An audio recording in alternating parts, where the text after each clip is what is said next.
I'm literally in the middle of fucking nowhere. There's spiders, there's darkness, uncertainty. There's no fear though.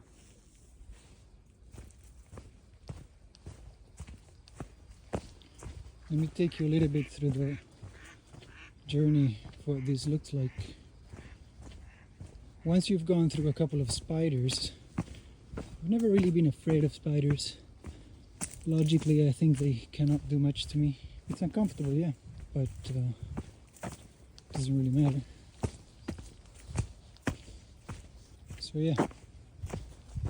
Man, as soon as I said that, you can imagine lots of spiders' webs got into my face. I probably have one in my face now. That would be viral.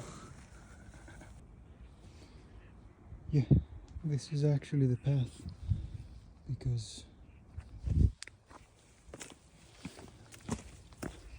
there's a sign there, so I know I'm on the right way.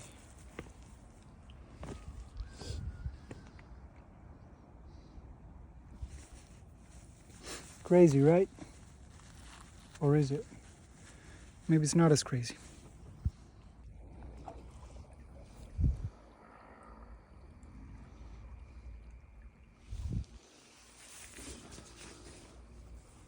So why am I doing this? Well, I don't really even know, but one good thing is I think this is so fucking scary that I'm learning to deal with scary shit. Like I hear noises. Must be fish feeding. Anyways, the more I think about that, the more scary it gets. So there's no point. Yeah, I'm not gonna lie. Parts of that were somewhat fucking scary. Started hearing voices, heard animals, and then there were the spiders in my face. I was sweating a bit, but that stage is over now.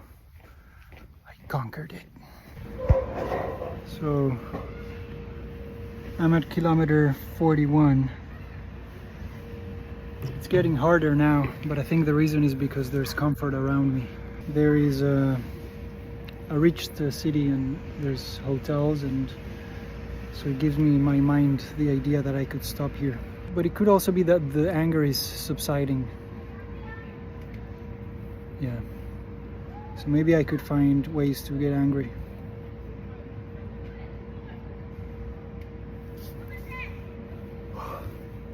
So basically I just gotta keep on taking one step after the other.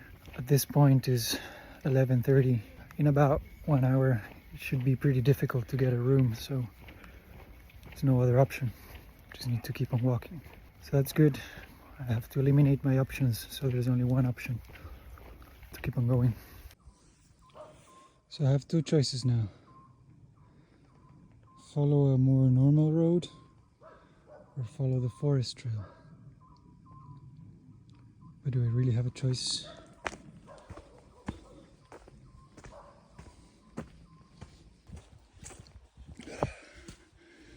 So a few minutes ago I heard a big animal stepping. I mean, if he's alive, I should be alive, right? He was stepping away from me. So I haven't looked into if there's a dangerous wildlife in Jeju Island. I hope not. But I'm either gonna figure it out tomorrow when I Google it, or tonight if I find some. Hopefully tomorrow. I think we're here. Here you are. Here's where they had to place this little box.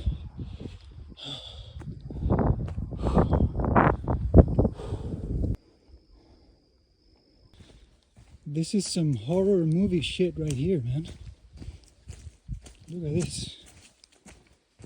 Basically nothing. Dark as fuck.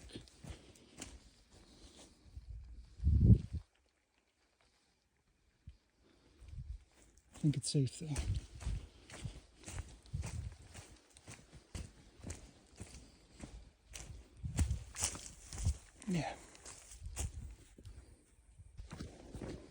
Well, I made it to the road. Still alive. I am kilometer 49 in. I'm gonna take a little rest here in this bus stop. Just rest my head a little bit. Rest my legs. Yeah. I hope I don't fall asleep. I'm not gonna fall asleep. I'm along the coastline now, which is much more enjoyable. I may be running out of water, but I still have a tiny bit. It's only a 1 hour walk. It's totally fine. I can feel a few drops of rain. Of course. Of course. Why would it be easy? But we gotta remember, circumstances don't matter. It's good to be prepared though. We'll see. My friend 7-Eleven is closed. Oh, that means I gotta keep on walking. This is quite unfortunate, yes. But at least it's not raining. I'm gonna sit on a bench for a couple minutes, drink the last bit of water, then keep on going.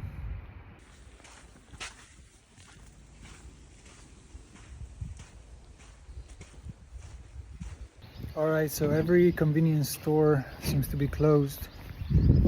Good thing is it's 5:15 and things should open at 6, so just 45 more minutes. Gonna keep on walking. I took a 10-minute rest. Maybe I'll find one open, maybe I'll have to wait. It's easy, just gotta keep walking. So it's kilometer 66. It seems like it's gonna be a cloudy day, which is good. Hasn't rained, which is good. And yeah, I made it through the night. It means now my brain should reset. Hopefully we'll think I've slept. But I haven't slept, so yeah. Now I have the whole day ahead of me to do another 100 kilometers. So if I go at a pace of 6 per hour, that would mean 20 hours? Less than 20 hours. That's good. And after doing those forests with the animals, the darkness, some spiders, this is a breeze. Look at the view. The view is alright, but this is a fucking breeze. And yeah, I realize I look like a madman. You know why that is? Because I'm a madman!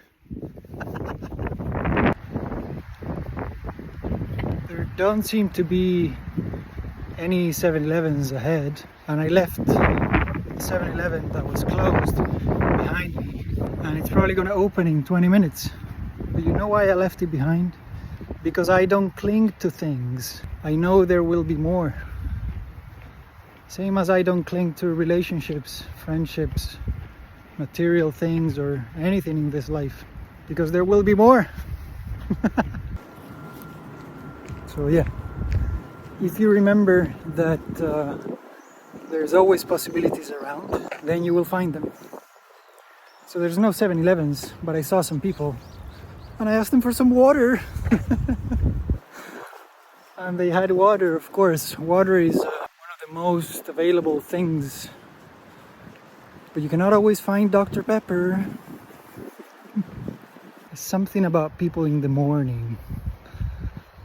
They're much more likely to say good morning. That puts me in a good mood. I need a good mood to keep going. Yes, I can use anger, but I'd rather use both. I think that's more effective. So now again, I have everything I need. I have water, I have some nuts in my bag, I have my nuts in my pants, I have my devices charged. I need nothing else. Maybe to fix my hair. Done. Kind of.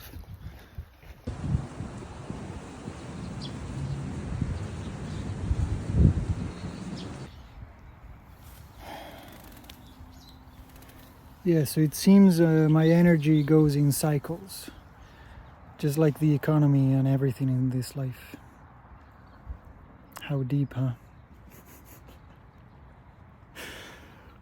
So I'm taking a rest again. There's a sashimi shop somewhere in front of me, so I might have breakfast there, maybe. And now I'm gonna go in the gazebo and lay down for a minute. A little bit of rat poop, but they don't come out during the day, so it's all good. All right. If for some reason the timer didn't go off, I've probably been here a bit longer than expected, like 15 or so. I'm gonna keep on walking, put some music on, go.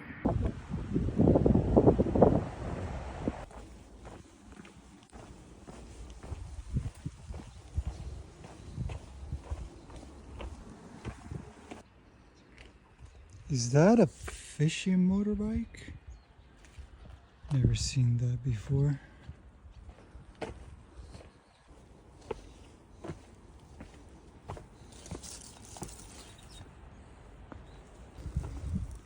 Kilometer 74. I don't even know if this goes past 100. I guess it does. If not, I can just reset it. So I stopped at my friend 7-Eleven to buy some goodies. Cheese. This is low in carbs, peanuts, and some chicken and water. I'm quite tired. This is gonna be my bed for the next 10 minutes.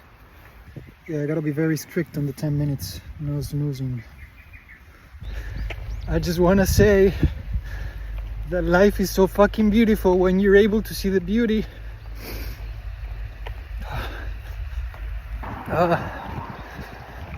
Truly is. Just look at all this fucking energy I have. I'm fucking flying.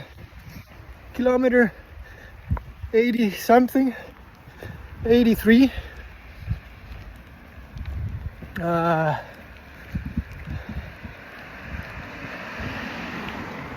It's a beautiful thing to see the effort you put in bring some fucking results. Alright, I'm gonna keep going. Still only halfway.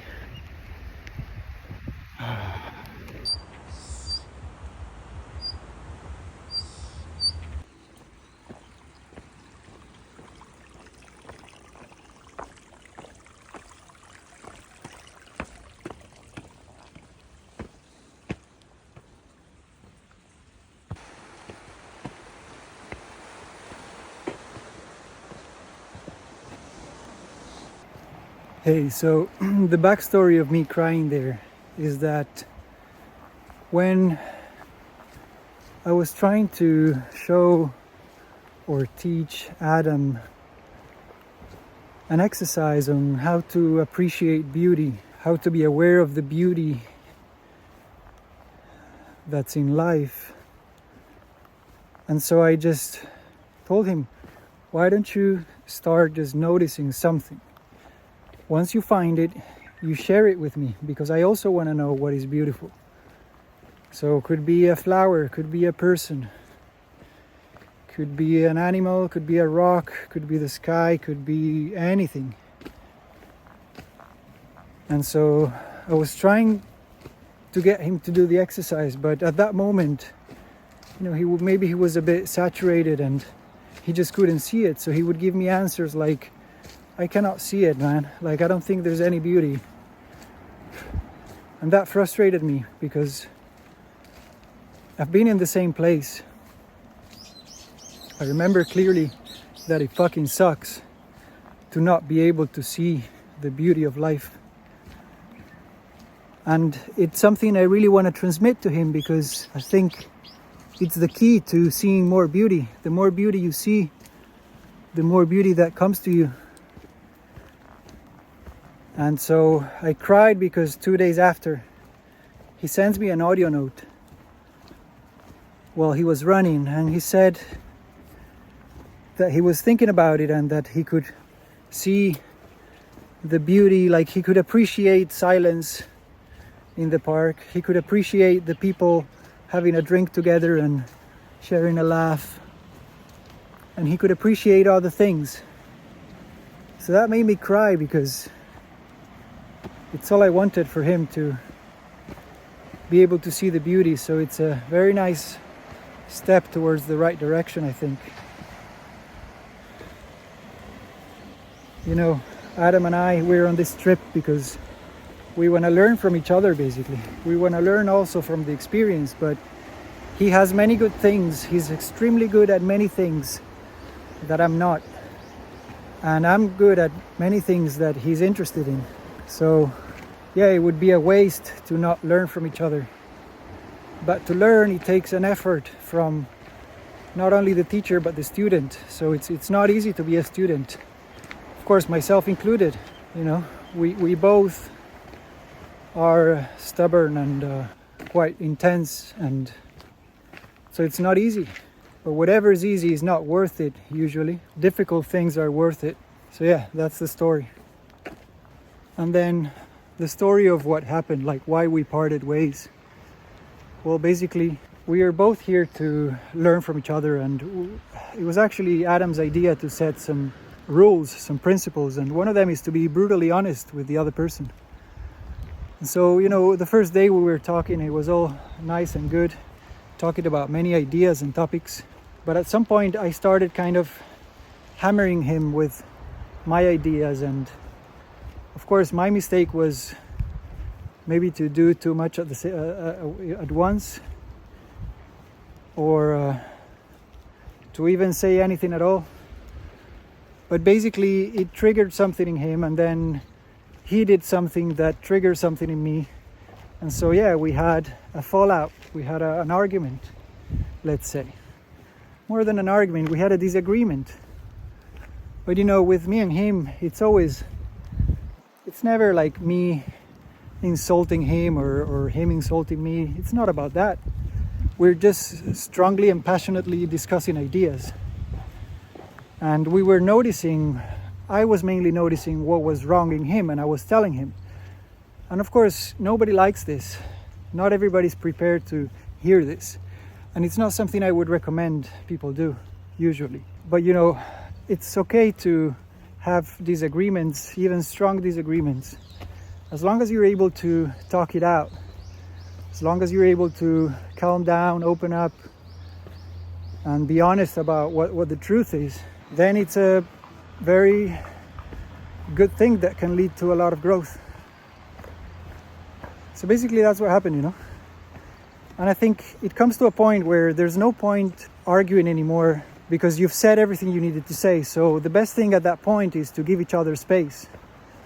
And that's why naturally, I mean, it happened naturally, organically. That night I was tired and he wanted to keep going. So I said, okay, so I'm gonna get a guest house here and you keep on going. We'll meet again whenever. It's all easy.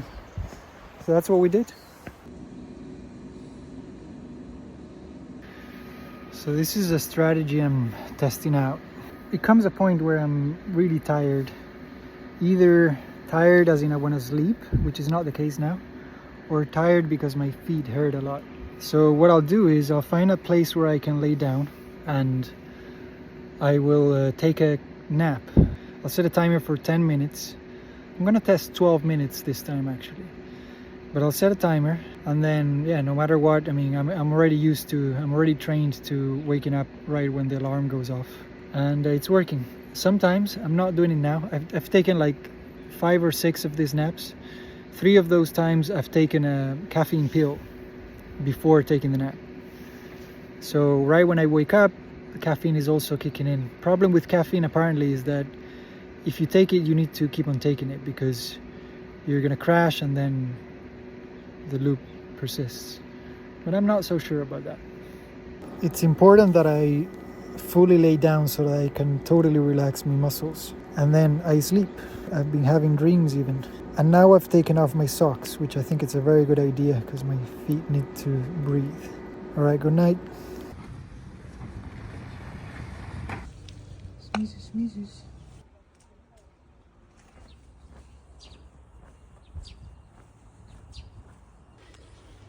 I'm gonna try one of these beds now. Not bad. Let's do an 11-minute nap. See if I can reset. Yeah, 12 minutes feels a little long. I'm gonna keep on trying with 10.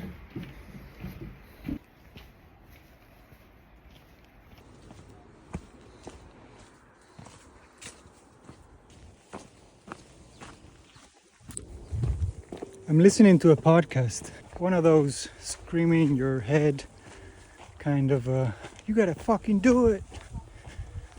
And it works. I don't know what it is about it, but suddenly I pick up the pace and I'm almost running now. For a while. I'm sure it will slow down again, but it's good. It's good to feel the cycles, see the cycles, because when you're low, when you're down, you know that you can always go up, go faster.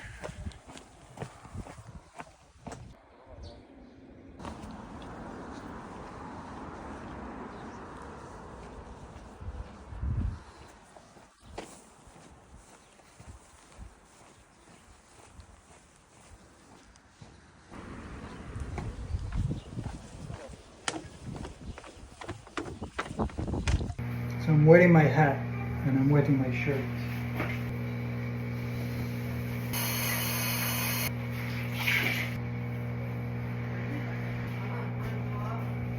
You can fucking do it. It's all a mental game and the numbers can play an important part. So I'm at kilometer 98, 2 more to go. If I get those 2, I'll be at 100. So then what? Do I say that there's still 60 to go? No, I break it down. There's only 4 stages to go, 4 stages of 15 kilometers each. That way I see it as small, it's doable. And I can even take it to a micro scale and split those 15 into smaller stages. You know, sometimes I look at the map to check if I'm on the right way. And then I'll see a point in the front. And so I'll say, okay, let me get to that convenience store. Let me get to that monument. It's a very interesting way they've got it laid out here at the Jeju Trail. It's perfect for this. You can gamify it. So yeah, I just did 100 kilometers of hiking. So let's see what else can I do.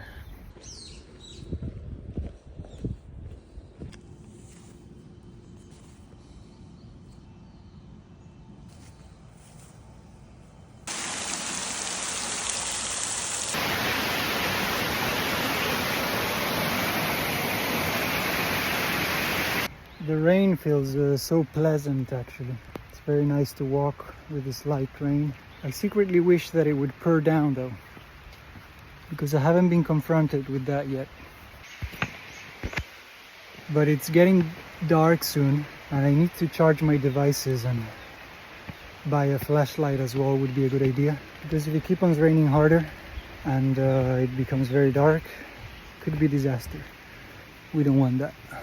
Alright, so I don't know if it was a good idea to have a pork belly barbecue, but I needed to charge my phone and spend some time there. It was delicious. The lady wanted to give me an umbrella, but I don't need it. I'm just gonna buy some water, and I have 55 kilometers left if I want to reach to 100 miles. My phone stopped recording at 106 kilometers, but it's okay, I'll just start a new workout. Let's do it. You know, after having that pork belly, of course, was feeling all cozy inside there.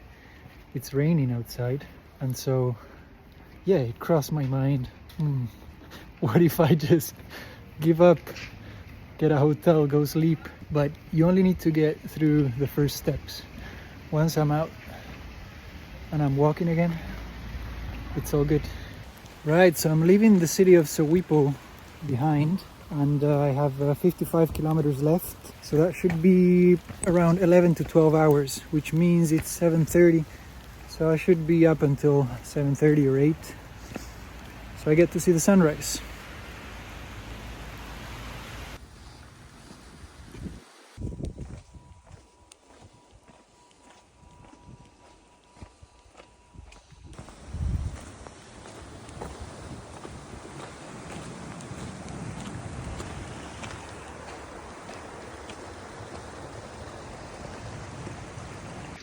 I am absolutely drenched and I'm pissed and it's pissing down. And I've been running on this for about half an hour, walking. I know I got this. Physically I feel very fine. My shit is getting wet. The only thing very important is my passport. Let me check it. Yeah, I think I'm gonna quit.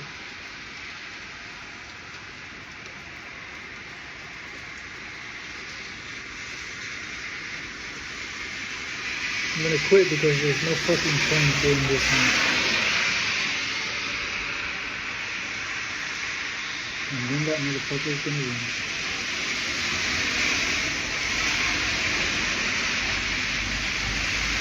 Yeah, fuck it. Fuck him. Fuck it. Yeah, I just got a hotel. That was one of the craziest fucking nights. How fucking crazy, man. Look at me.